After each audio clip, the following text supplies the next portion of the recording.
فاتحہ۔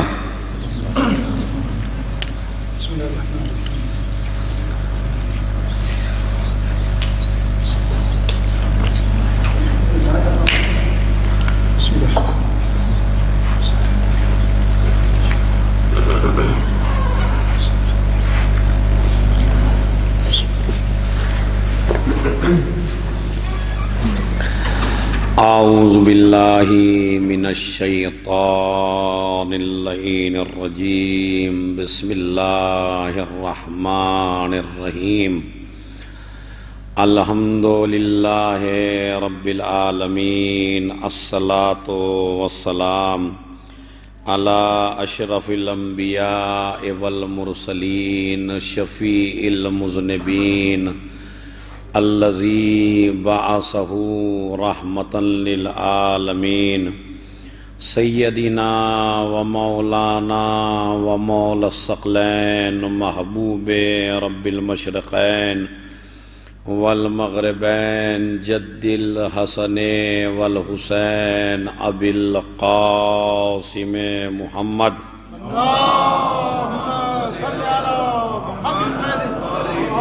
وعلى أهل بيته الطيبين الطاهرين المعصومين المظلومين، الذين أذهب الله عنهم الرجس وطهرهم تطهيرا۔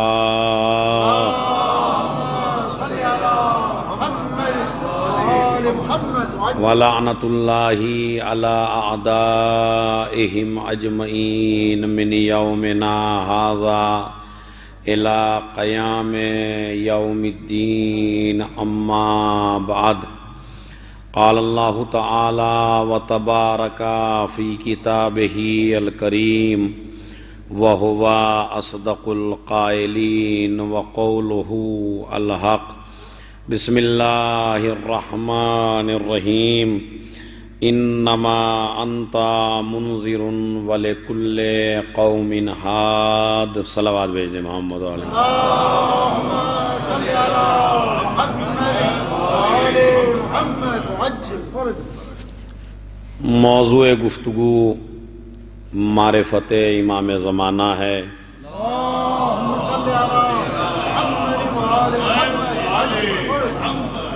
کہ جس میں ہر انسان کو جو اس دور میں زندگی گزار رہا ہے اسے اپنے امام کو ضرور پہچاننا چاہیے اور اسے اپنے امام کی معرفت ضرور ہونا چاہیے۔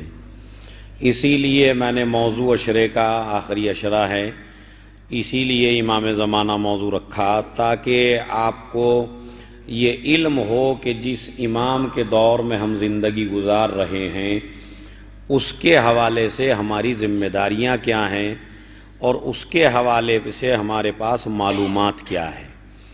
دیکھیے، عمل کرنا یہ بعد کی بات ہے، پہلے انسان کے ذہن میں یہ تو طے ہو کہ کوئی ہے، اور موضوع گفتگو میرا اسی پہ چل رہا ہے کہ کوئی ہے، تاکہ ہر انسان کے پاس، ہر چاہنے والے کے پاس، ہر ماننے والے کے پاس یہ دلیل موجود ہو کہ کوئی ہے جو ہماری حفاظت کر رہا ہے اور جس کی نگرانی میں ہم زندگی گزار رہے ہیں۔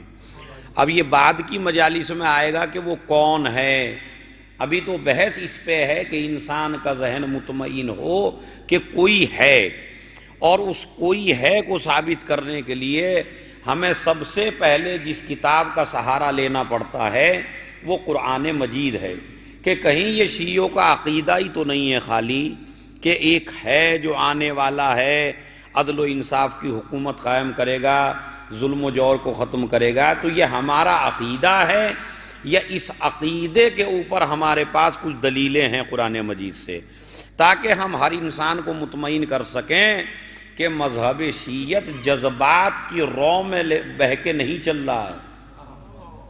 یہ جذباتی بات نہیں ہے کہ ہم کسی کو ڈرانا چاہتے ہوں، ہم کسی پہ رعب ڈالنا چاہتے ہوں، یا مظلوم آدمیوں کو ہم دلاسا دینا چاہتے ہوں کہ گھبراؤ نہیں کوئی ہے۔ نہیں، یہ جھوٹی بات نہیں، بلکہ اس کے اوپر قرآن مجید میں متعدد اشارے موجود ہیں، اور جن میں سے پہلا اشارہ میں نے بیان کیا سورہ رعد میں موجود ہے، وَلِكُلِّ قَوْمٍ ہاد، ہر قوم کے لیے ایک ہادی کا ہونا ضروری ہے۔ تو اگر ہم ہیں تو ہمارے لیے ایک ہادی کا انتظام ہونا چاہیے، ورنہ ہم بارگاہ خدا میں یہ شکایت کریں گے، پروردگار اگر ہم نے گناہ کیے، اگر ہم نے غلطیاں کی، اگر ہم راہ راستے بہک گئے تو اس میں ہمارا قصور نہیں ہے، یہ تیرا قصور ہے کہ تو نے ہمارے لیے ہادی کا انتظام نہیں کیا۔ تو یہ ہمارے پاس ایک جواب ہوگا بارگاہ پروردگار میں۔ اسی لیے میں نے مولا کائنات کی حدیث بھی پڑھی تھی کہ حجت خدا ضروری ہے، مخلوق سے پہلے بھی، مخلوق کے بعد بھی، مخلوق کے ساتھ بھی۔ کوئی دور ایسا نہیں ہے، امام نے تو یہاں تک فرمایا ہمارے مولا نے، لَوْ لَمْ يَبْقَ فِي الْأَرْضِ إِلَّا اِثْنَانِ، اتنی عربی تو ماشاءاللہ آپ سمجھتے ہیں، لَوْ لَمْ يَبْقَ فِي الْأَرْضِ إِلَّا اِثْنَانِ، اگر زمین پر کوئی باقی نہ رہے علاوہ دو آدمیوں کے، لَكَانَ أَحَدُهُمَا الْحُجَّةُ، تو ان دو میں بھی ایک امام ہوگا۔ یہ آپ کے اور میرے مولا کائنات نے ارشاد فرمایا، لَكَانَ أَحَدُهُمَا الْحُجَّةُ، ان میں سے ایک حجت خدا ہوگا۔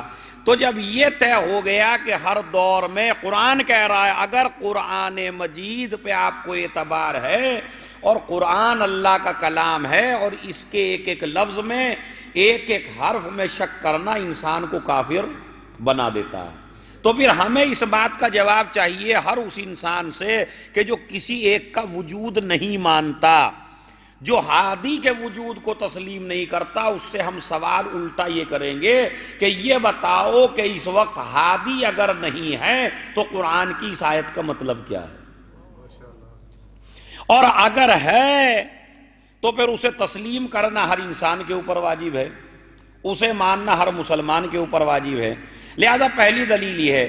اچھا، اس میں استعمال ہوا ہے وَلِكُلِّ قَوْمٍ ہَادٍ، اسی لیے جب یہ آیت نازل ہوئی تو پیغمبر اکرم نے وَضَعَ يَدَهُ عَلَى صَدْرِهِ، تفسیر سے پڑھ رہا ہوں، تمام تفسیروں میں یہ ہے، وَضَعَ يَدَهُ عَلَى صَدْرِهِ، رسول اسلام نے اس آیت کے نازل ہونے کے بعد اپنا ہاتھ اپنے سینے پہ رکھا اور سینے پہ رکھ کے فرمایا انا المنذر، میں ہوں جو کائنات کو ڈرانے والا ہوں۔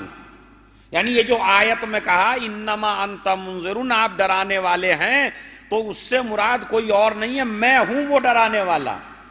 اس کے بعد کہتے ہیں وَأَوْمَعَ إِلَىٰ مَنْكَبِ عَلِيٍّ، اور پھر رسول نے اشارہ کیا انگلی سے اور پشت پہ ہاتھ رکھا علی ابن ابی طالب کی اور یہ کہا انت الہادی، تو وہ ہے جو ہادی ہے، وَبِكَ يَهْتَدِي الْمُهْتَدُونَ، اور دنیا میں کوئی ہدایت نہیں پا سکتا مگر تیرے ذریعے پائے گا۔ صلوات بھیجے محمد اور آل محمد۔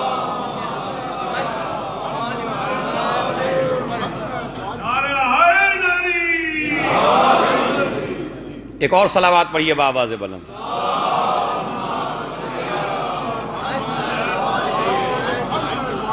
تو اشارہ کیا کہ میں منذر ہوں، میں ڈرانے والا ہوں، اور تم ایسے ہادی ہو جو کائنات کو ہدایت کرنے والے ہو، اور تمہارے باپ تمہارے بیٹے۔ تو یہ رسول اسلام نے پہلی مرحلے میں اس آیت کے شان نزول کے بعد فرما دیا تھا۔ اب دیکھیے، یہ ہادی جو ہے عربی زبان کا لفظ ہے، یہ کوئی اردو کا نہیں ہے۔ ہادی عربی زبان کا لفظ ہے، عربی لینگویج میں استعمال ہوتا ہے، اور آپ اسے اردو میں بھی استعمال کرتے ہیں کہ بڑے اچھے ہادی ہیں آپ۔ ہادی بنا ہے ہدایت سے، ہدایت مقابلے میں ہے ضلالت کے، گمراہی کے، ہدایت سے بنا ہے ہادی۔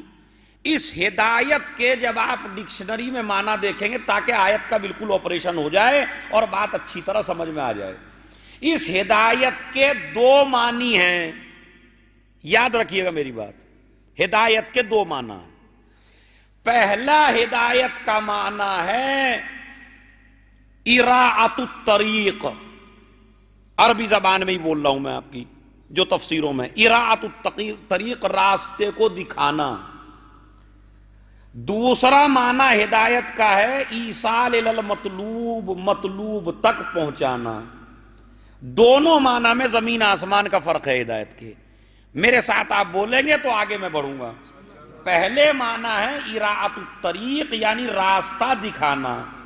فرض کیجئے میں ابھی محلے رولا میں تھا جو یہ شارجہ میں ہے، اس سے میں نے پوچھا کہ بھائی آپ یہ بتائیے کہ ام خنور میں جو عشرہ چل رہا ہے وہ مسجد کہاں ہے؟ تو ایک آدمی نے کہا کہ حضور آپ اس طرف سے نکلیے گا، پھر سیدھے چلیے گا، پھر بائیں مڑیے گا، پھر دائیں مڑیے گا، پھر دوبارہ بائیں مڑیے گا، پھر ایک راؤنڈ واؤٹ آئے گا، پھر اس کے بعد سیدھے چلے جائیے گا. تو اس نے ایسا بتایا کہ امکان ہے کہ راستے میں بہک جاؤں. ممکن ہے یا نہیں؟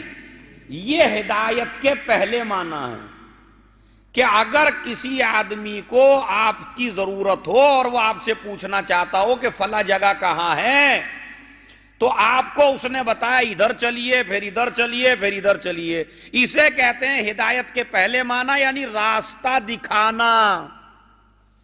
دوسرا معنی یہ ہے ایصال الی المطلوب، مطلوب تک پہنچانا. میں نے کہا بھائی مسجد ام خنور کدھر ہے؟ کہا حضور آپ کہاں پریشان ہوں گے، آپ کے سر پہ امامہ بھی ہے، آئیے میری گاڑی میں بیٹھیے اور میں آپ کو وہیں پہنچا دیتا ہوں. اب وہ گاڑی میں مجھے بٹھا کے لایا اور ام خنور کی مسجد میں چھوڑ دیا. یہ ہدایت کے دوسرے معنی ہیں. تو اگر ہدایت کے پہلے معنی مراد لیے جائیں کہ راستہ دکھانا، تو راستہ دکھانے سے تو کوئی بھی جنت میں پہنچنے والا نہیں ہے.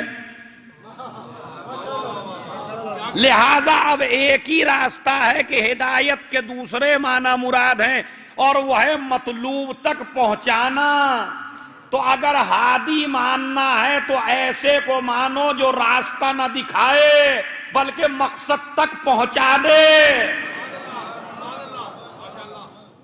اچھا اب اگر یہ میری نہ سمجھی تو ہے، اگر میں رولا سے ایک آدمی سے پوچھے لوں راستہ کدھر کو ہے، اس نے کہا دیکھیے راستہ تو میں بتا دوں گا لیکن میں کبھی کبھی بہک جاتا ہوں. راستہ مجھے پتا ہے تھوڑا بہت لیکن میں بہک بھی جاتا ہوں، ہو سکتا ہے میں ہی اور اگر میں بہک جاؤں تو تم ہی مجھے بتا دینا. تو یہ بتائیے یہ آدمی آپ کو مسجد میں پہنچائے گا کیسے؟ مسجد میں وہی پہنچا سکتا ہے کہ جو مسجد کے راستے سے واقف ہو. تو لہذا ہادی ماننا ہے تو ایسا ہونا چاہیے جو ممبر پہ بیٹھ کے کہے کہ میں زمین کے راستوں سے زیادہ آسمان کے راستے جانتا ہوں. صلوات بھیجنے محمد اور آل محمد. تو یہ ہدایت کے دوسرے معنی ہیں یعنی مقصد تک پہنچانا. اسی لیے اچھا جب مقصد تک وہی پہنچائے گا جو خود پہنچا ہوا ہو، جسے خود پتا ہو، جسے خود معلوم ہو، جو راستے سے واقف ہو. تو اب اگر اس دور میں ہم جنت کا راستہ تلاش کرنا چاہیں تو اس کا مطلب ہے کوئی ہادی ہو یا نہ ہو. عقل کیا کہتی ہے آپ کی؟ اچھا یہ بتائیے بہکانے والے موجود ہیں یا نہیں ہیں؟ کبھی دوست نے شیطان بن کے بہکا دیا، کبھی بیوی نے شیطان بن کے بہکا دیا، کبھی بھائی نے شیطان بن کے بہکا دیا، اور کسی نے نہیں بہکایا تو شیطان نے آ کے بہکا دیا. بہکایا یا نہیں بہکایا؟ تو عقل یہ کہتی ہے اگر بہکانے والوں کا سسٹم اب تک چل رہا ہے، نہیں عزیزوں میری دلیل کو ضائع نہ ہونے دیجیے گا، اگر بہکانے والوں کا سسٹم اب تک چل رہا ہے تو ہدایت کا سسٹم بھی چلنا چاہیے. ورنہ پھر یہ بہکے ہوئے کہیں گے کہ جیت ہماری ہوئی، تمہارا امام ختم ہو گیا، میرا امام اب بھی زندہ ہے. تو بتائیے اس کو مسلمان کیا جواب دے گا؟ بھئی اگر بہکانے والے موجود ہیں تو کوئی راستے پہ لگانے والا ہونا چاہیے یا نہیں ہونا چاہیے؟ تو اس کا مطلب یہ ہے کہ عقل یہ کہتی ہے قرآن مجید کے ساتھ، قرآن کہتا ہے کوئی ہے اور عقل اس کی تائید کرتی ہے کہ کوئی ہے۔ اگر بہکانے والا ہے تو ہدایت دینے والا بھی ایک موجود ہے۔ کون ہے ابھی نہیں بتاؤں گا آپ کو، لیکن ایک ثابت کرو کوئی ہے، ماننا پڑے گا کوئی وجود ہے۔ دوسری دلیل قرآن مجید سے سنیے، مشہور و معروف آیت جس کے اوپر علماء کرام اشرح پڑھتے ہیں، لیکن اصل میں ہم متوجہ نہیں ہوتے ہیں کبھی کبھی۔ اور میں اس شیعہ قوم سے ایک بات مستقل کہتا ہوں اور آج بھی کہہ رہا ہوں کہ اگر یہ خالی اس آیت کو بھی یاد کر لیتی کہ جو خطیب نے پہلی مرتبہ پڑھی ہے ممبر پہ آنے کے بعد، مثلا آپ نے 7 اشرے سنے یا نہیں سنے، تو ہر آدمی نے، ہر مولوی نے ایک ایک آیت پڑھی ہوگی ضرور ہے۔ مجھے آپ انصاف سے بتائیے کتنوں نے وہ آیت یاد کی؟ ایمانداری سے بولیے گا۔ دیکھیں یہ جو سسٹم چل رہا ہے اسے ہم یہ سمجھ رہے ہیں، دیکھیں ثواب تو آپ کو ملے گا، مجلس میں جب آپ آئے تو ثواب تو ملنا ہے آپ کو، لیکن خالی ثواب ہی کے لیے نہیں آئیے گا۔ یونیورسٹی میں خالی ثواب کے لیے نہیں آیا جاتا، سیکھنے کے لیے آیا جاتا ہے۔ تو مجھے آپ یہ بتائیے، آپ نے 7 خطبہ کو سنا، علماء کرام کو سنا، میں تو ایک طالب علم ہوں، علماء کرام کو سنا، ہر عالم دین نے ایک ایک آیت پڑھی اور 10 دن وہ آیت پڑھی، مگر کوئی ادھر دیکھتا رہا، کوئی ادھر دیکھتا رہا، ابھی تو موضوع ہی شروع نہیں ہوا۔ اس لیے کہ جب میں بولنے لگتا ہوں تب موضوع شروع ہوتا ہے۔ جس قرآن مجید کی آیت پہ بول رہا ہوں اس کی طرف کسی کی توجہ نہیں ہے۔ تو اس قوم میں سب سے زیادہ حافظ قرآن ہونے چاہیے تھے، اس لیے کہ ایک مر گیا تو اس کے سویم کی مجلس، پھر 40ویں کی مجلس، پھر 10ویں کی مجلس، پھر برسی کی مجلس، اور روز کوئی نہ کوئی مومن جو ہے وہ مرتا ہی رہتا ہے، مجلسیں آپ سنتے ہی رہتے ہیں۔ تو یہ بتائیے ایک سال میں آپ کتنی مجلسیں کرتے ہیں؟ آج کی مجلس سے کم یہ طے کر کے اٹھیے گا کہ جب بھی ہم کوئی مجلس سنیں گے تو اس عالم دین سے اس آیت کو پوچھیں گے جو پڑھی ہے، اور اس آیت کو ہم یاد کریں گے، کچھ یاد کریں نہ کریں مگر وہ آیت یاد کریں گے۔ تو میرے خیال میں 2-3 سال میں پورا قرآن آپ کے حفظ نہ ہو جائے، ہو جائے گا یا نہیں ہو جائے گا؟ تو کم سے کم جو میں آیتیں پڑھ رہا ہوں اس میں وہ آیت آپ ضرور یاد کیا کریں۔ بلکہ میری تو عادت آیت ہو، کل سے آیت آپ کو پڑھنی ہے، مجھے نہیں پڑھنی ہے، چاہے 4 دفعہ ریپیٹ کرا لو، 5 دفعہ ریپیٹ کرا لو، مگر آیت تم پڑھو گے، ترجمہ میں کروں گا، تاکہ اس طرح اپنی قوم میں تبدیلی آئے۔ اور یہ بتائیے کم سے کم اور بھی کچھ یاد نہ کیجئے، ایک آیت 10 دن کے اندر آپ کو کون سا بھاری مسئلہ ہے؟ پھر یہ شکایت رہ جاتی ہے کہ جناب کہیں مدرسہ نہیں ہے کہ بچوں کو کیسے پڑھائیں۔ تو بھائی آپ اسلحہ لے کے تیار رہتے کیوں نہیں ہیں؟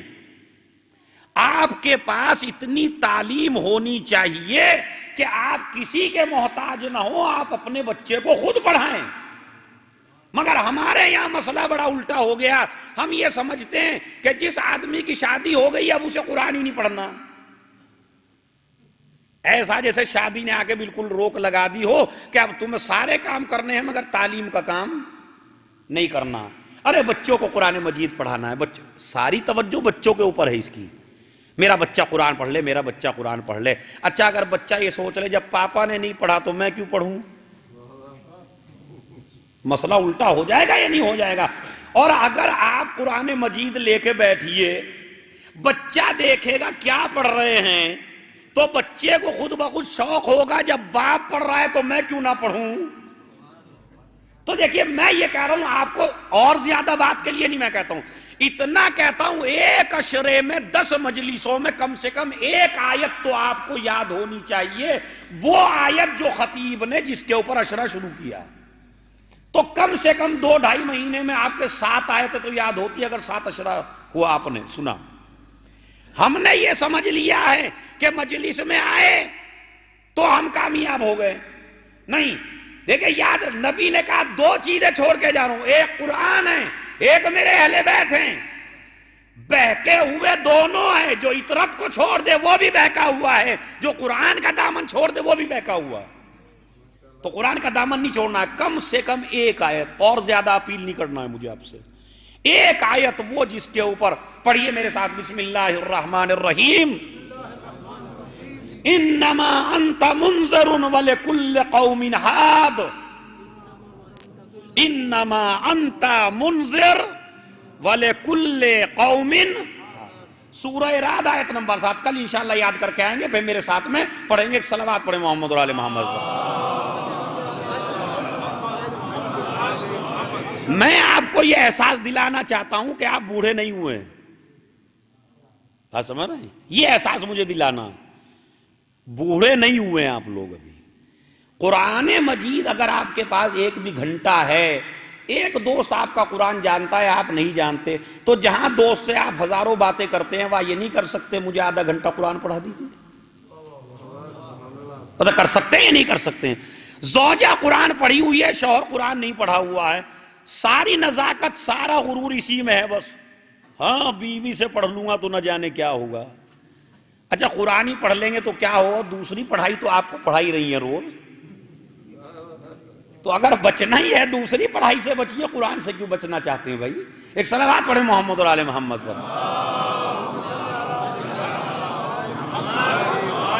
بات سمجھ، میں آپ کو سمجھانا چاہتا ہوں، کوئی شرم کی بات نہیں ہے، جوان آدمی ہے، ضعیف ہے، ایک طرف بیٹھا ہوا بیچارہ، اچھا ضعیفوں پہ اور زیادہ ذمہ داری ہو جاتی، یہ سمجھتے ہیں جو بیچارے بوڑھے ہو گئے ہیں، یہ تو دعا ہے بہرحال اللہ سب کوئی بوڑھا کرے، جوانی میں کسی کی موت نہ ہو، لیکن یہ جو بوڑھے ہیں ان کو اب کوئی پوچھنے والا نہیں ہوتا ہے۔ حد یہ ہے کہ وہ بیوی بھی پوچھنے والی نہیں ہوتی کہ جس کے اوپر انہوں نے اپنا زر و جواہر سب کچھ لٹایا، سوچتی ہیں کسی طرح بڑے میاں ٹل جائیں، گھر سے تو اچھا ہے، ہر وقت بولتی رہتی ہیں۔ ٹھیک، اب مسجد میں آ جاتا آدمی، کب آتا ہے زیادہ مسجد میں؟ آپ نے نہیں دیکھا جوان بہت زیادہ جا رہے ہوں، جب کوئی پوچھنے والا نہ رہا تو اللہ یاد آیا۔ بیٹے چاہتے ہیں ٹل کے چلے جائیں، بیوی چاہتی ہے ٹل کے چلے جائیں، رشتہ دار چاہتے ہیں ٹل کے چلے جائیں، اب یہ آیا گردن ہلاتا ہوا بیچارہ مسجد میں، اب بھی آواز قدرت آتی ہے کہ دیکھو ہم تم پہ کتنے مہربان ہیں، جب تمہیں کوئی پوچھنے والا نہیں ہے اب بھی ہم تم سے نظریں نہیں چرا رہے ہیں، چرا رہے ہیں، تم ہماری بارگاہ میں آ گئے ہو۔ تو یہ بیچارہ ضعیف جس کی زندگی اسی طرح نکل گئی، اس نے قرآن نہیں پڑھا، لیکن فرض کیجئے ایک جوان قرآن پڑھا ہوا ہے تو مسجد میں آپ بیٹھے ہوئے ہیں، کیا 10 منٹ نہیں کہہ سکتے مجھے قرآن کی تعلیم دیجئے؟ عزیزو موت تو سب کو آنا ہے، لیکن جاہل بن کے نہ مرو، عالم بن کے مرو۔ بات سمجھ رہے ہیں؟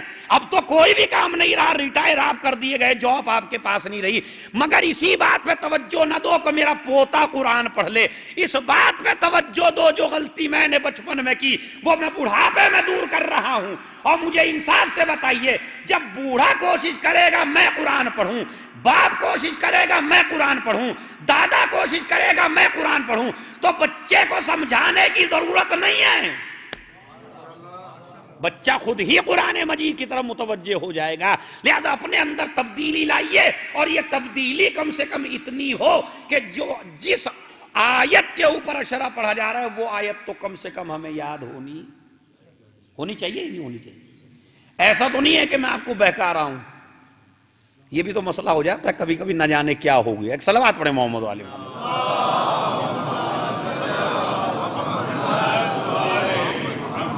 کہ یہ آپ کی ذمہ داری ہے۔ اب سنیے عزیزوں، دوسری آیت جو یہ ثابت کرتی ہے، وہ آیت مستقل آپ سنتے رہتے ہیں مگر اسے بھی یاد رکھیے، 15واں پارہ سورہ اسراء، اسراء یعنی وہ رات جس میں پیغمبر اکرم کو لے جایا گیا مسجد الحرام سے مسجد اقصی۔ سنیے معراج نبی، مستقل سنتے رہتے ہیں، اس معراج میں یہ بات آپ کو مل جائے گی، سبحان الذی اسری بعبدہ، اسی سورہ اسراء میں۔ اسراء کے معنی ہوتے ہیں رات کو سیر کرنا، رات کو چلنا۔ اس سورہ اسراء میں آپ کو ملے گا کیا؟ یوم ندعو کل اناس بامامہم، ہم ہر گروہ کو اس کے امام کے ساتھ بلائیں گے. عشرے کا موضوع ہے معرفت امام زمانہ کہ کوئی ہے. دلیل کیا ہے ہمارے پاس؟ یوم ندعو کل اناس بامامہم، ہم ہر گروہ کو ان کے امام کے ساتھ حاضر کریں گے محشر میں، اور جو بے امام آئے گا اسے ہم سیدھا جہنم میں ڈال دیں گے. ہم ہر گروہ کو اس کے امام کے ساتھ بلائیں گے. تو جو علی کے دور میں تھے وہ علی ابن ابی طالب کے ساتھ چلے گئے، جو امام حسن کے دور میں تھے وہ امام حسن کے ساتھ چلے گئے، جو امام حسین کے دور میں تھے وہ امام حسین کے ساتھ چلے گئے. تو ہر دور میں تو لوگ اپنے اپنے امام کے ساتھ چلے گئے. لہذا اگر آج ہم موجود ہیں تو کوئی ایسا ہونا چاہیے جس کے ساتھ ہم حاضر کیے جائیں. صلوات بھیج دیں محمد اور آل محمد پر.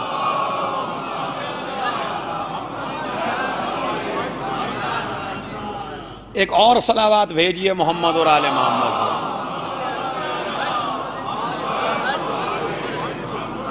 یوم ندعو کل اناس بامامہم، ہم ہر گروہ کو اس کے امام کے ساتھ بلائیں گے. تو اگر کوئی نہیں مانتا امام کے وجود کو تو آپ یہ سوال کیجئے، یہ بتائیے آپ کو کس کے ساتھ بلایا جائے گا؟ بھائی قرآن مجید کہہ رہا ہے ہم ہر گروہ کو اس کے امام کے ساتھ بلائیں گے، تو اس کا مطلب یہ ہے قرآن مجید یہ کہہ رہا ہے کہ ہر دور میں ایک امام کا ہونا، ورنہ اس آیت کا کوئی معنی نہیں ہے، اس آیت کا کوئی مطلب نہیں ہے. سورہ اسراء آیت دیکھ لیجئے گا آیت نمبر 71،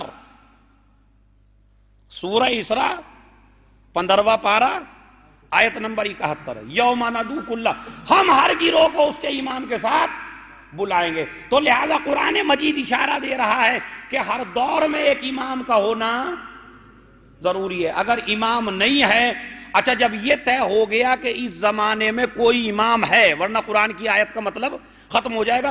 قرآن کی آیت کو ثابت کیسے آپ کریں گے کہ سچی ہے؟ اب ہمیں کس کے ساتھ بلایا جائے گا؟ تھوڑا سا میرے ساتھ بولیں گے، ہمیں کس کے ساتھ بلایا جائے گا؟ امام زمانہ اجل اللہ فرجہ الشریف کے.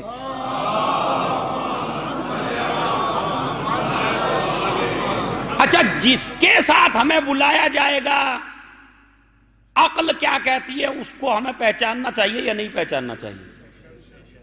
پہچاننا چاہیے. اچھا اتنی پہچان کافی ہے کہ بس ایک امام ہے؟ نہیں ہے. تو اس کے حالات کا پتہ ہونا چاہیے، اس کی زندگی کا پتہ ہونا چاہیے، اس کی معرفت ہونی چاہیے، وہ کیسا ہے یہ معلوم ہونا چاہیے، اس کی اطاعت واجب ہے یہ معلوم ہونا چاہیے.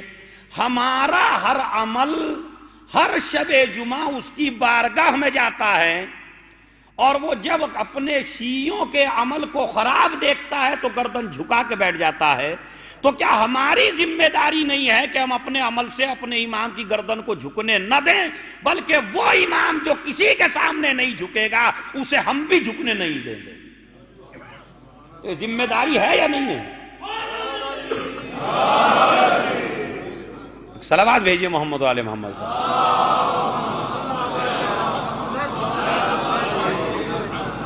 مجھے آپ انصاف سے بس سوچ کے بتائیے گا. میں نے پھر کہا کہ مجھے آپ کو یہ نہیں ثابت کرنا کہ آپ کو کیسے رہنا ہے، پہلے میں بیس مضبوط کرنا چاہتا ہوں کہ کوئی امام ہے. 2 دلیلیں دے چکا ہوں میں قرآن مجید سے. وَلِكُلِّ قَوْمٍ ہاد، ہر قوم کے لیے ایک ہادی کا ہونا ضروری ہے.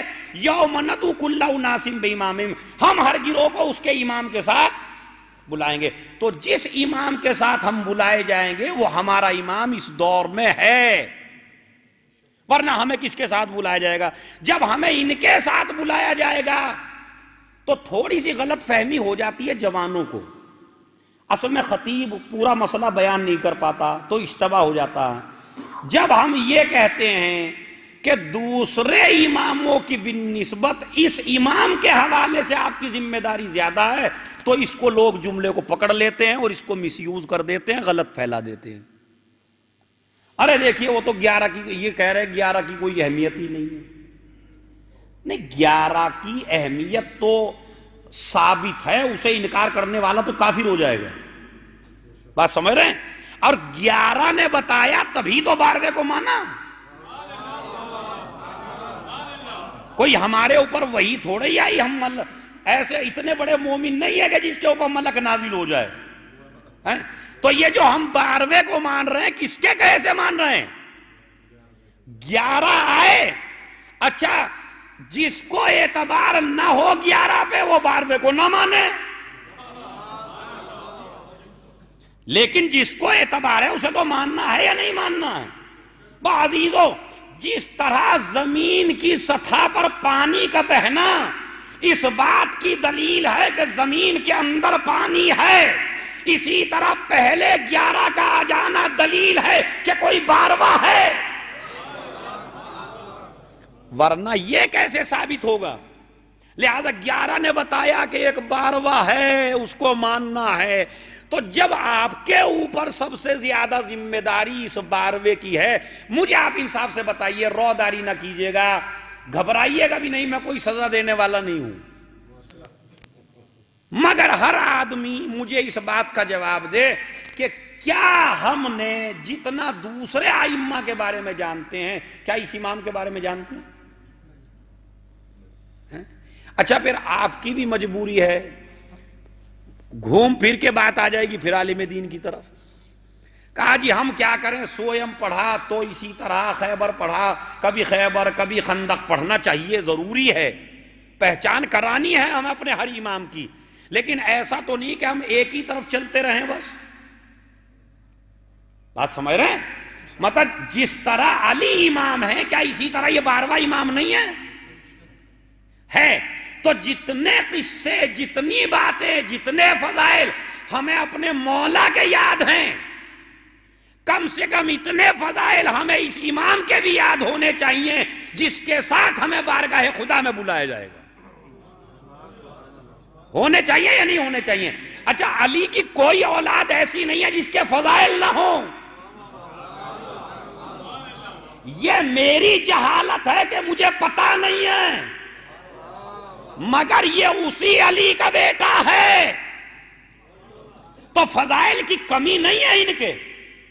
لہذا ہماری ذمہ داری اس امام کے حوالے سے اور زیادہ ہو جاتی ہے, اس لیے کہ ہم اس امام کے ساتھ بلائے جائیں گے.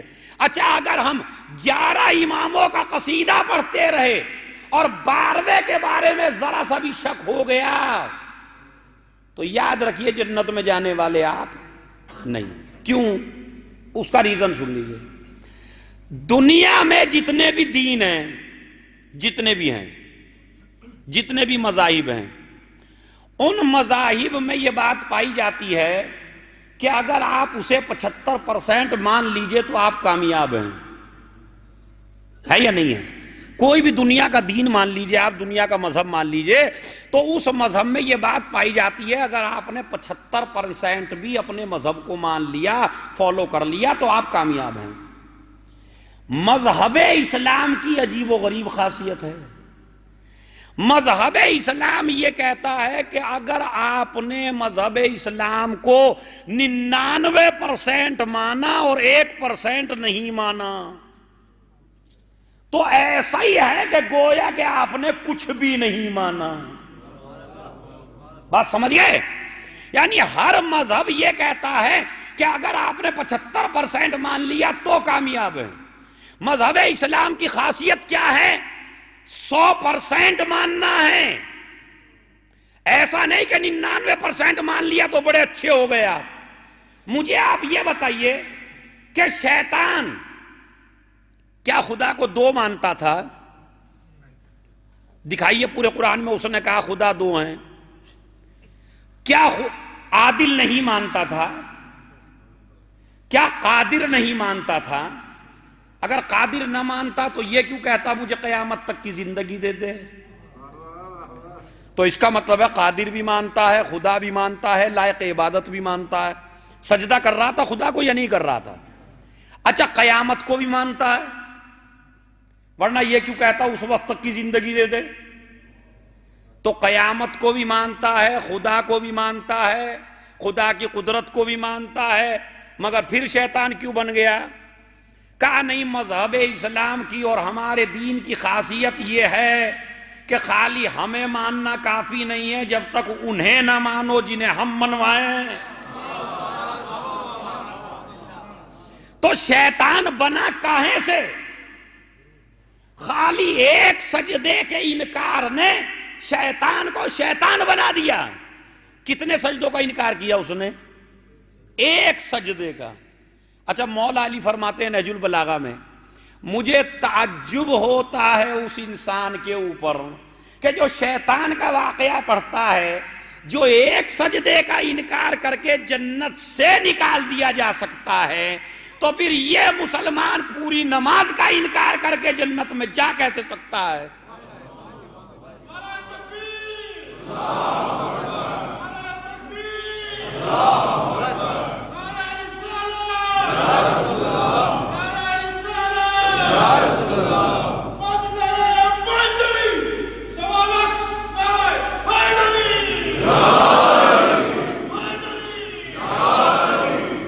صلوات بھیجے محمد و آل محمد پر.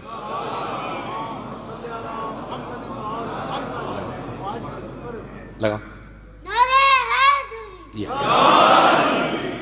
تو عزیزو دیکھیے، اس کا مطلب یہ ہے کہ مذہب اسلام کی خاصیت ہے کہ آپ کو 100% ماننا ہے. اسی طرح اگر آپ نے 11 اماموں کو بالکل مانا، خالی 12ویں کے بارے میں شک رہ گیا، تو پھر ایسے ہی ہے جیسے آپ نے کچھ بھی نہیں مانا. تو یہ مذہب اسلام ہے. لہذا جب ہم اس امام کے ساتھ بلائے جائیں گے تو معرفت امام زمانہ ضروری ہے ہمارے لیے. اسی لیے نبی نے فرمایا من ماتا ولم یعرف امام زمانہ ہی ماتا میتتن جاہلیہ. جو اپنے زمانے کے امام کو نہ پہچانے وہ جاہلیت کی موت مرتا. تو اگر جاہلیت کی موت سے بچنا ہے تو اس امام کو پہچاننا یا نہیں پہچاننا؟ بڑے افسوس کے ساتھ کہا جاتا ہے کہ ایک شیعہ سے آپ یہ پوچھیں 12واں ہے، اتنا تو کہہ دے گا ہاں ہے، اس کے بارے میں کچھ معلومات ہے؟ یہ صدمے کی بات نہیں ہے. ایک کرکٹر کا آپ پورا شجرہ جانتے ہیں، فلاں جگہ سے آئے تھے، فلاں جگہ پلے، فلاں جگہ بڑھے، فلاں جگہ سیکھا، فلاں جگہ یہ کیا. معلوم ہے آپ کو یا نہیں معلوم ہے؟ اگر معلوم نہیں ہے تو آپ کو اپنے امام کے بارے میں معلوم نہیں ہے. رونے کا مقام نہیں ہے، سوچنے کا مقام نہیں. لہذا اس عشرے میں انشاءاللہ یہ ارادہ کر کے اٹھیں اور سویرے سے آئیں تاکہ میں زیادہ سے زیادہ آپ حضرات کی خدمت میں یہ موضوع پہنچا سکوں کہ ہمیں عقل سے، قرآن سے، حدیثوں سے یہ ثابت کرنا ہے ہر ایک کے آگے کہ ایک ہے اس دور میں. یوم ندعو کل اناس بامامہم، ہم ہر گروہ کو اس کے امام کے ساتھ بلائیں گے. اچھا یہ امام بھی، تو امام کے معنی کیا ہوتے ہیں یہ بھی سن لیجیے. امام کا مطلب ہوتا ہے جس کے پیچھے چلا جائے، اسے کہتے ہیں امام. جس کی اقتدا کی جائے، جس کی اتباع کی جائے، جس کے پیچھے پیچھے چلا جائے. اسی لیے جس آدمی کے، اچھا امام کے ساتھ کیسے ہونا ہے یہ بھی آپ کو نماز بتائے گی. میرے جملے پہ توجہ دیجیے گا. امام کے ساتھ آپ کو کیسے ہونا ہے یہ آپ کو کوئی اور نہیں بتائے گا، یہ بتائے گی نماز جماعت. امام کے معنی کیا ہے؟ تاکہ ایک ایک چیز آپ کو کلیئر ہو جائے اور معلوم ہو جائے. کیا معنی ہے امام کے؟ جس کی اقتدا کی جائے، قائد، رہبر، جس کے پیچھے چلا جائے اسے کہتے ہیں امام. فرض کیجئے 50 آدمی میرے پیچھے لگ لیے تو مجھے امام کہیں گے عربی زبان میں. تو اسی لیے لفظ امام اسے کہتے ہیں جس کے پیچھے چلا جائے. اب جس کے پیچھے چلا جائے وہ کبھی گمراہ بھی ہو سکتا ہے اور کبھی وہ بھی ہو سکتا ہے جو بالکل صحیح ہو. اسی لیے قرآن نے لفظ امام دونوں کے لیے استعمال کیا. فَقَاتِلُوا أَئِمَّةَ الْكُفْرِ، جو کفر کے امام ہیں ان سے قتال کرو. تو اس کا مطلب ہے امام کافروں کے لیے بھی استعمال ہوتا ہے. وَجَعَلْنَاهُمْ يَدْعُونَ إِلَى النَّارِ، اور کچھ لوگ وہ ہیں جو امام ہیں لیکن جہنم کی طرف دعوت دیتے ہیں. وَجَعَلْنَاهُمْ أَئِمَّةً يَدْعُونَ إِلَى النَّارِ، کچھ لوگ ایسے امام ہیں کہ جو جہنم کی طرف دعوت دیتے ہیں. تو امام کا لفظ کیا ہے؟ جس کے پیچھے آپ چلیے. یہ گمراہ بھی ہو سکتا ہے، گمراہ امام، اور صحیح امام بھی ہو سکتا ہے. تو قرآن مجید میں دونوں استعمال ہیں. فَقَاتِلُوا أَئِمَّةَ الْكُفْرِ وَجَعَلْنَاهُمْ أَئِمَّةً يَهْدُونَ بِأَمْرِنَا، ہم نے کچھ لوگوں کو امام بنایا جو ہدایت کرتے ہیں. تو اس کا مطلب ہے امام کافر کے لیے بھی استعمال ہوتا ہے، امام مومن کے لیے بھی استعمال ہوتا ہے. اسی لیے جو آپ کو نماز میں بتا رہا ہوں آپ کو کیسے رہنا امام کے ساتھ، چھوٹی سی بات ہے لیکن آپ متوجہ نہیں ہیں. جب میں متوجہ کروں گا تو آپ مجھ سے بھی زیادہ سمجھنے لگیں گے. کیا ہے؟ یہ مسجد ہے، اس مسجد میں آپ نماز پڑھنے کے لیے آئے، ایک آدمی کو آگے کھڑا کر دیا، اسے کیا کہا آپ نے؟ کہا یا نہیں؟ امام صاحب یہ آگے کھڑے ہیں. کیوں انہیں امام کہا گیا؟ اس لیے کہ ہم ان کے پیچھے نماز، وہ آگے ہے ہم پیچھے ہیں، تو اسے امام کہا گیا. اچھا یہ جو امام ہے 2 رکعتی کا، جو 2 رکعت آپ کو نماز پڑھا رہا ہے یا 3 رکعت پڑھا رہا ہے، اس کا قانون کیا ہے؟ کہا اس کا قانون یہ ہے کہ آپ کی نماز ٹھیک نہیں ہوگی اگر اس سے پہلے اٹھ گئے یا اس سے پہلے چلے گئے. نہیں عزیز، یہ جو نماز جماعت ہے اس کا فلسفہ بھی سمجھیے. نماز جماعت کی جو زیادہ تاکید کی جاتی ہے شیعوں کو، اہل بیت کے چاہنے والوں کو، وہ اس وجہ سے کہ یہ بیچارہ چھوٹا سا امام اس نماز میں آپ کو یہ بتائے گا کہ اس امام کے ساتھ کیسے رہنا ہے. نہیں اب بھی نہیں سمجھے آپ. جب اس نے نماز شروع کی اور نماز شروع کا 2 رکعتی نماز شروع ہوئی تو پہلے رکوع میں وہ جائے گا، بعد میں آپ، پہلے وہ سر اٹھائے گا بعد میں. لیکن اگر آپ الٹا کرنے لگے تو آپ کی نماز نہیں ہوئی، نہ اس سے آگے بڑھ سکتے اور نہ اس سے بہت پیچھے رہ سکتے. تو یہ وہ امام ہے جو خالی 2 رکعت پڑھا رہا ہے. اسی لیے رسول اسلام نے غدیر کے میدان میں جو آگے بڑھ گئے تھے انہیں پیچھے بلایا، جو پیچھے رہ گئے تھے ان کا انتظار کیا تاکہ دنیا کو بتا دے جو امام سے پیچھے رہ جائے وہ بھی جہنمی ہے، جو امام سے آگے بڑھ جائے وہ بھی جہنمی.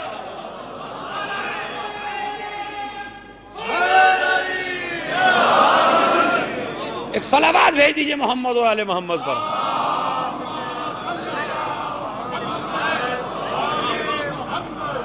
تو پتہ اس 2 رکعتی نماز جو پڑھانے والا امام ہے اس کا فلسفہ کیا ہے؟ سجدے میں جائیے تو اس سے پہلے نہ جائیے، سجدے سے اٹھیے تو اس سے پہلے نہ اٹھیے، بالکل اس کے ساتھ ساتھ رہنا ہے، تھوڑا سا فرق رکھنا ہے بس، مگر اس سے آگے نہیں بڑھنا ہے.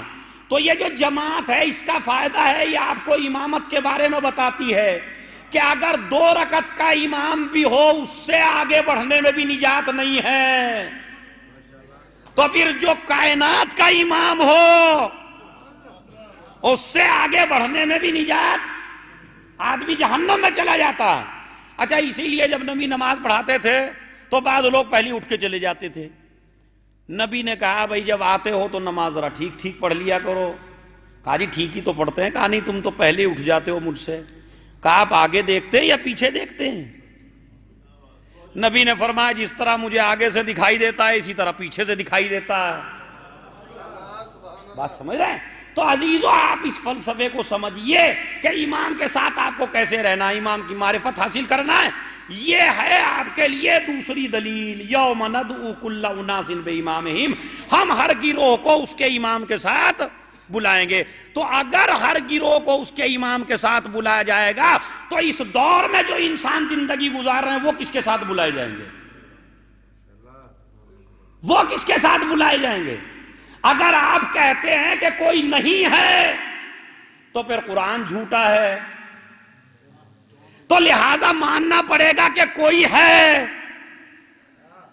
جس کے ساتھ ہمیں. اب وہ کون ہے ابھی نہیں، میں نے پھر کہا ابھی 2-3 مجلسیں اسی پہ سنیے کہ کوئی ہے.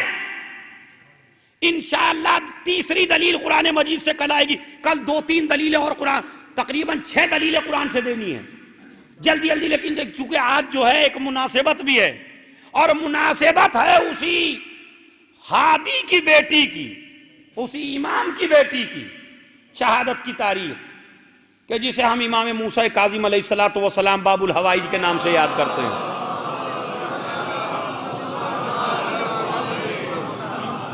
دیکھیں ہدایت ہے، ہدایت ہے. ان کا ہر بیٹا ہادی ہے. حالانکہ گھر میں کچھ خواتین وہ ہیں، توجہ چاہتا ہوں، کہ جو امام نہیں ہیں، نبی نہیں ہیں، رسول نہیں ہیں، مگر ان کا علم دیکھیے، چونکہ ان کی پالی ہوئی ہیں، ان کی پرورش کی ہوئی ہیں. 7ویں امام موجود نہیں ہے اپنے گھر پہ، اور چاہنے والوں کا ایک گروپ آیا امامت سے سوال کرنے کے لیے. اب امام موسیٰ کاظم علیہ السلام گھر پہ نہیں ہیں.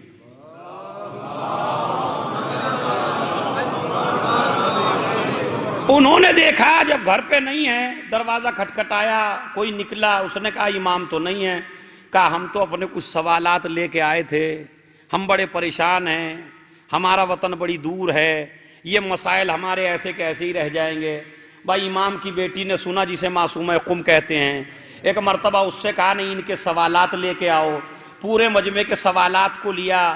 امام کی بیٹی نے سب کے جوابات کو لکھا. لکھنے کے بعد ان کے حوالے کیا. مجمع مطمئن ہو کے چلا. راستے میں 7ویں امام سے ملاقات ہوئی. کہا مولا ہم آپ کے گھر پہ گئے تھے کچھ مسائل پوچھنے کے لیے. کہا پھر کیا ہوا؟ کہا آپ کی بیٹی نے یہ جواب دیے. امام نے ان جواب کو دیکھا تو جو امامت جواب دیتی وہی تھے. ایک مرتبہ امام نے کہا فداہا ابوہا، تمہارا باپ تم پہ فدا ہو جائے. اس مسئلے کو منبر سے میں سمجھا نہیں سکتا، چونکہ میں قاصر ہوں، اپنی جہالت کا اعتراف کرنا چاہتا ہوں میں خود ہی آپ کے سامنے، لیکن مسئلہ اتنا گہرا ہے کہ سمجھائے بغیر رہ بھی نہیں سکتا ہوں. کوشش کروں گا تاکہ فداہا ابوہا، تمہارا باپ تم پہ فدا ہو جائے. یہ عام باپ نہیں ہے، یہ 14 معصومین میں سے ایک ہے. اور بیٹی جو ہے اس عصمت کے درجے پہ نہیں ہے. نام معصومہ ہے، کردار معصومہ ہے، غلطی کردار میں کوئی نہیں ہے، مگر 14 معصومین میں نہیں ہے. بھائی یہ جملے ہم نے 2 ہی شخصیتوں کے بارے میں سنے. حسین کا جملہ عباس کے بارے میں،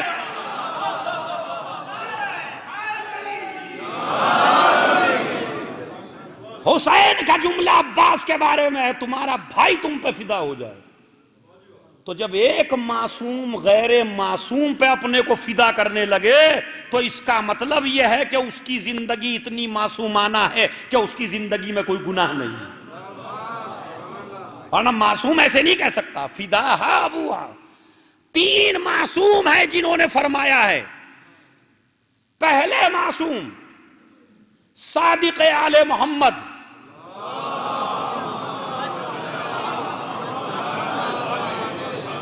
اِنَّا لِلَّهِ حَرَمًا وَهُوَ عَلَى مَكَّةِ وَإِنَّ لِلرَّسُولِ حَرَمًا وَهُوَ عَلَى مَدِينَةِ وَإِنَّ لِأَمِيرِ الْمُؤْمِنِينَ حَرَمًا وَهُوَ الْكُوفَةِ وَإِنَّ لَنَا حَرَمًا وَهُوَ قُمْ وَسَتُدْفَنُ فِيهَا امْرَأَةٌ مِّنْ أَوْلَادِي تُسَمَّى فَاطِمَةٌ مَنْ زَارَهَا وَجَبَتْ لَهُ الْجَنَّةُ. چھٹے امام نے فرمایا ابھی معصومہ قم پیدا نہیں ہوئی ہیں، ابھی معصومہ دنیا میں نہیں آئی ہیں. چھٹا امام کیا کہتا ہے؟ اللہ کا ایک حرم ہے، اسے مکہ کہتے ہیں. یعنی حرم کے معنی ہوتے ہیں مرکز، حرم کے معنی ہوتے ہیں جہاں اپنی سب سے قیمتی چیز رکھی جائے. تو اللہ کا حرم ہے مکہ، نبی کا حرم ہے مدینہ، علی کا حرم ہے کوفہ، ہمارا حرم ہے قم. اور قم کے اندر میری ایک بیٹی دفن کی جائے گی جس کا نام فاطمہ ہوگا. جو اس کی زیارت کے لیے جائے گا اس پہ جنت واجب ہو جائے گی. کس نے فرمایا یہ؟ ولادت سے پہلے صادق آل محمد نے فرمایا من زارہا وجبت لہ الجنہ. ایک حدیث یہ چھٹے امام کی ہے. اس کے بعد 9ویں امام کی حدیث سنیے، وہ کیا فرماتے ہیں؟ من زارا امتی بقم فلہ الجنہ. جو میری پھوپھی کی زیارت قم میں جا کے کرے اس کے لیے جنت ضروری ہے. 2 حدیثیں. تیسری حدیث امام رضا علیہ الصلوۃ والسلام کی ہے.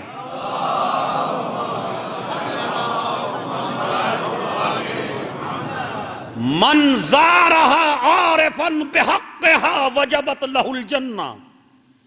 جو شہزادی کی زیارت ان کا حق پہچان کے کرے،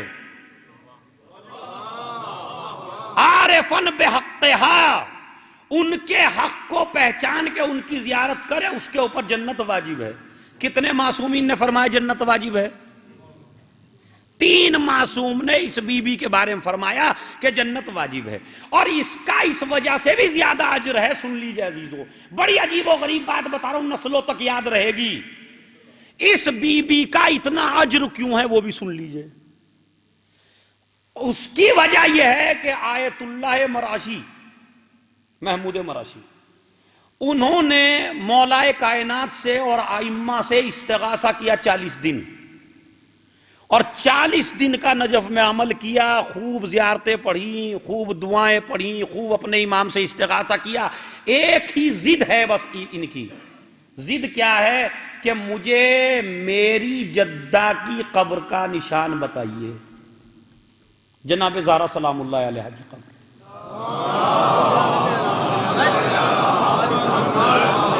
اس لیے کہ مجھ سے رہا نہیں جاتا. جس طرح علی کی زیارت کا ثواب ہے، حسین کی زیارت کا ثواب ہے، حضرت ابو الفضل کی زیارت کا ثواب ہے، تو اسی طرح شہزادی کی قبر کی زیارت کا بھی ثواب ہے، مگر میں اس سے محروم ہوں. میں یہ چاہتا ہوں تاکہ مجھے ثواب حاصل ہو جائے صدیقہ طاہرہ کی زیارت کر کے. تو لہٰذا مجھے ان کی قبر کا نشان مولا بتاؤ کہاں ہے، کون سی قبر ہے، کس جگہ ہے. چونکہ شہزادی کی قبر مخفی ہے. 40واں دن ہوا، خواب میں میرا مولا آیا. میرے مولا نے فرمایا یہ ضد تمہاری پوری نہیں کی جا سکتی. میں جانتا ہوں تم ہم سے بہت زیادہ محبت کرتے ہو اور تم ہمیں بہت زیادہ چاہتے ہو، لیکن یہ ضد تمہاری پوری نہیں ہو سکتی. کیوں؟ اور تم خود کہو گے کہ نہ کہوں. کہا مولا میں تو عمل کر رہا ہوں اسی وجہ سے تاکہ آپ مجھے بتائیے، اور یہ بتائیے کہ کہاں ہے قبر. امام نے فرمایا پہلے ایک سوال کا جواب دو. کا کیا؟ کہا یہ بتاؤ کیا میں اس راز کو تمہارے سامنے کھول دوں جس راز کو کھولنے سے خود تمہاری جدہ نے منع کیا ہے. خود شہزادی زہرا نے کہا تھا میری قبر کو مخفی رکھنا، کوئی نہیں جانتا امام کے علاوہ، کسی کو پتہ نہیں ہے کہاں ہے امام کے علاوہ. تو پھر مجھے یہ بتائیے کیا میں وہ راز کھول دوں جس کو تمہاری شہزادی نے خود ہی منع فرمایا؟ ہاتھ جوڑ لے. کہا نہیں مولا میں نہیں چاہتا، لیکن وہ جو ثواب ہے مجھ سے محروم ہے. کہا اس کا علاج ہم کیے دیتے ہیں. کہا وہ کیا ہے؟ کہا علیکم بزیارت کریمت اہل البیت. اہل بیت کی ایک کریمہ ہے جن کا نام انہی کا نام ہے، ان کی قبر کا زیارت کر لو جا کے، تمہیں وہی ثواب ملے گا جو زہرا کی قبر کی زیارت کا ہے. کہا کس کی زیارت کروں؟ کہا معصوم قم کے روضے کی زیارت کر لو. تو کتنا اجر ہے، کتنا ثواب ہے. بڑی عظیم شہزادی، بڑی عظیم خاتون، معجزے دیکھنا ہو، کرامات دیکھنا ہو. میرے پاس وقت نہیں، اس پہ تو کافی مجلس ہے لیکن وقت نہیں. عزیزو من زارہ وجبت لہ الجنہ. خود امام فرماتے ہیں زیارت میں، جو زیارت ہے شہزادی معصومہ کی، اس میں ہے یا فاطمہ اشفعی لی فی الجنہ، اے شہزادی جنت میں میری شفاعت کرنا. اور یہ زیارت روایت کی گئی ہے امام رضا علیہ السلام سے. ان لک شان من الشان عند اللہ، اس لیے کہ اللہ کے نزدیک تمہاری بہت زیادہ شان ہے، بہت بڑی شان ہے. تو جس کی شان اتنی عظیم ہو، عزیز و وقت زیادہ ہو گیا، بس 2 جملے سن کے مصائب کے اور اس کے بعد تمام کر رہا ہوں چونکہ ماتم بھی کرنا ہے. وہ شہزادی جس کی قبر کا اتنا ثواب ہو، وہ شہزادی اتنی عظیم ہے، اتنی عظیم ہے، مگر اس عظمت کے باوجود جو جگر زینب کا ہے اتنا جگر کسی کے اندر نہیں. یعنی اتنے فضائل ہیں شہزادی کے، اتنے فضائل ہیں. لیکن ایک بات بتانا چاہتا ہوں، انشاءاللہ 2 ہی منٹ میں آپ وہ رقت ہوگی، چونکہ میرے پاس وقت نہیں رہا تفصیلی مصائب کا، لیکن 2 منٹ میرے ساتھ آپ رہیے گا. کیا زینب میں اور خالص اس شہزادی میں فرق بتانا چاہتا ہوں. وہ کیا ہے کہ محرم کا دن آیا، پہلا دن ہے محرم کا، اور دیبل امام کی خدمت میں حاضر ہے، امام رضا علیہ السلام کی. امام نے فرمایا دیبل کیا تجھے نہیں پتا محرم کا چاند نکل آیا؟ کہا مولا. کہا کیا تو نے کوئی مرثیہ نہیں کہا؟ کہا مولا کہا. کہتے امام ہنسنا چھوڑ دیتے تھے، مسکرانا چھوڑ دیتے جب محرم آتا تھا، بستر چھوڑ دیتا تھا میرا امام، دن رات رونا، دن رات گریا کرنا. دیبل نے کہا ہاں مولا مرثیہ کہہ کے لایا ہوں. مرثیہ بھی بڑا عجیب و غریب ہے. اس مرثیے میں امام کو 2 جگہ غش آیا ہے، بلکہ 3 جگہ امام کو غش آ گیا. امام کہتے ہیں دیبل پھر پڑھو. کہا اچھا مولا میں پڑھنا شروع. کہا ایسے نہیں، میں نیچے بیٹھتا ہوں تم ممبر پہ بیٹھو. امام نیچے بیٹھے، وہ ممبر پہ گیا. ایک مرتبہ کہا دیبل ابھی رکو. ایک مرتبہ پردہ ڈالا گیا، خواتین کو ادھر بٹھایا گیا، مرد ادھر بیٹھے. دیبل نے مرثیہ شروع کیا. پہلا مرثیے کا بند سنیے. افاطمو یبنت الخیر قومی وند بی نجوم سماوات بارض فلات. اے فاطمہ اٹھو، آسمان کے ستارے زمین کربلا پہ بکھرے پڑے ہیں. کہیں قاسم کا لاشا، کہیں اکبر کا لاشا، کہیں اونو محمد کا لاشا، کہیں حسین کا لاشا، کہیں عباس کا لاشا پڑا ہوا ہے، کہیں 2 بازو کٹے پڑے ہیں. فاطمہ جلدی سے آؤ، تمہارا چمن اجڑ گیا ہے، ان پہ رو لو آ کے. پہلا شعر ایسا کہا کہ امام کو غش آ گئے. اس کے بعد کہتا ہے بنا تو فلاں فی الارض مسونۃ و بنا تو آل رسول اللہ فی الفلوات. یہ سن کے امام کو غش آ گیا. میں کس زبان سے ترجمہ کروں، میری سمجھ میں بھی نہیں آتا، چونکہ شعر اتنا عجیب و غریب ہے. پتہ ہے کیا کہا اس نے؟ اے فاطمہ یہ آسمان کے ستارے زمین پہ بکھرے پڑے ہیں. اس کے بعد دوسرا شعر کہتا ہے ظالموں کی بیٹیاں محلوں میں آرام کر رہی ہیں، مگر نبی کی نواسیاں کبھی کوفہ کبھی شام درباروں میں بازاروں میں بے مقنعو چادر پھرائی جا رہی ہے. کیسا شعر ہے؟ دشمنوں کی بیٹیاں محلوں میں آرام کر رہی ہیں، اور نبی کی نواسیاں کبھی اس طرف جاتی ہے کبھی اس طرف جاتی ہے. تماشائی آواز دے رہے یہ علی کی بیٹی ہے، اس کا تماشا دیکھو. اس کے بعد اشعار پڑھتا رہا. ایک شعر اور پڑھا جس کا میں اردو میں ترجمہ کر رہا ہوں. آل محمد اتنے غریب ہیں جس کو شاعر نے خود اردو میں بیان کیا. اربعین کے سوگوارو الوداع، اس میں ہے یہ کیا کہتے ہیں؟ گھر کہیں کنبہ کہیں قبریں کہیں. نہیں سمجھے؟ گھر کہیں کنبہ کہیں قبریں کہیں. آل محمد اتنے غریب ہیں کہ گھر کہیں ہیں، خاندان کہیں ہیں، قبریں کہیں ہیں. کوئی کاظمین میں سو رہا ہے، کوئی بقیع میں سو رہا ہے، کوئی کربلا میں سر کٹائے ہے، کوئی نجف میں سو رہا ہے. ان کی تو قبریں بھی ایک جگہ نہیں ہیں. ایک مرتبہ امام نے شعر سنا، شعر سن کے کہا ایک شعر میرا بڑھا دے. کہا کیا؟ فَيَا لَهَا مِن مُصِيبَةٍ قَبْرٌ بِطُوس. ایک غریب کی قبر طوس میں بھی بنے گی. ایک مرتبہ رو کے کہتا ہے دیبل مولا کس کی قبر؟ کہا تیرے امام کی قبر. جیسے ہی کہا تیرے امام کی قبر، عورتوں نے کہا مولا دیبل کو روک دو، معصوم قم کو غش آ گیا. جب یہ سنا میرا بھائی عالم غربت میں مارا جائے گا، تو ایک مرتبہ غش آ گیا. میں کہوں گا بی بی تو نے خالی خبر سنی ہے، مگر زینب کا جگر دیکھو، شمر کا خنجر چل رہا ہے.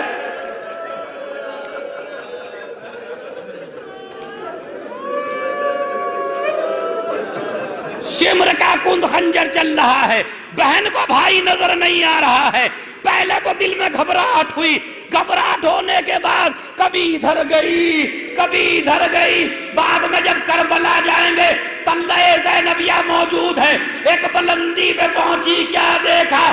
شمر سینے پر سوار، خنجر چل رہا، ہاتھوں پہ ہاتھ ملکے کا، اے پسر زاد میرا ماجایا ذبح ہو رہا ہے، تو کھڑا ہوا دیکھ رہا ہے۔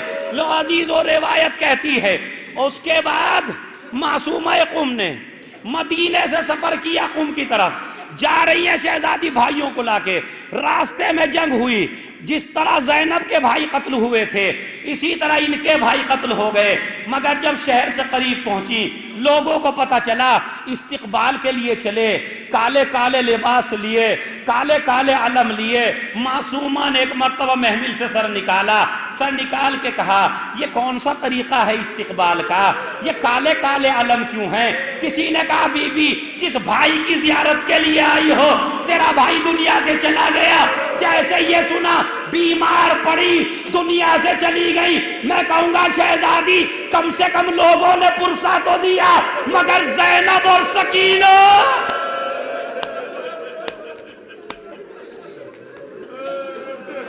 زینب اور سکینہ اتنی غریب ہیں کہ پرسہ دینے کے لیے کوئی نہیں آ رہا ہے۔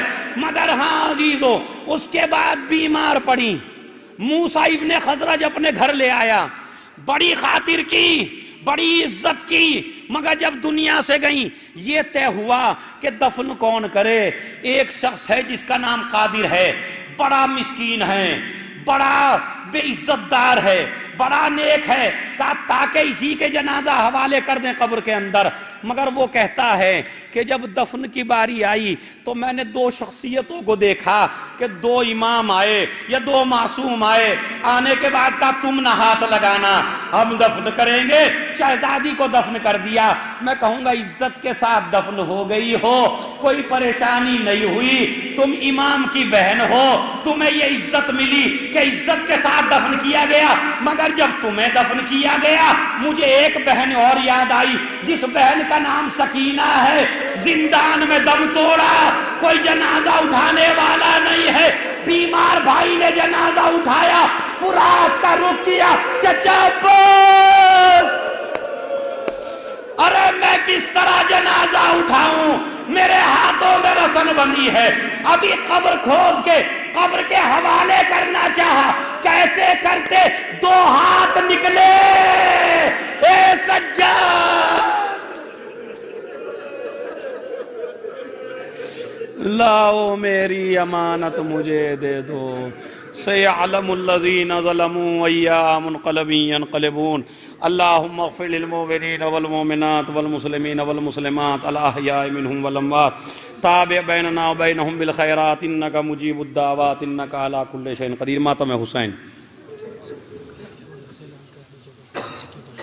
کل انشاءاللہ شب لگ جائے گی جناب سکینہ کی شہادت کی، تو مصائب بھی انشاءاللہ جناب سکینہ ہی کے حوالے سے ہوگا، اور موضوع جو چل رہا ہے امام زمانہ وہی چلتا ہے۔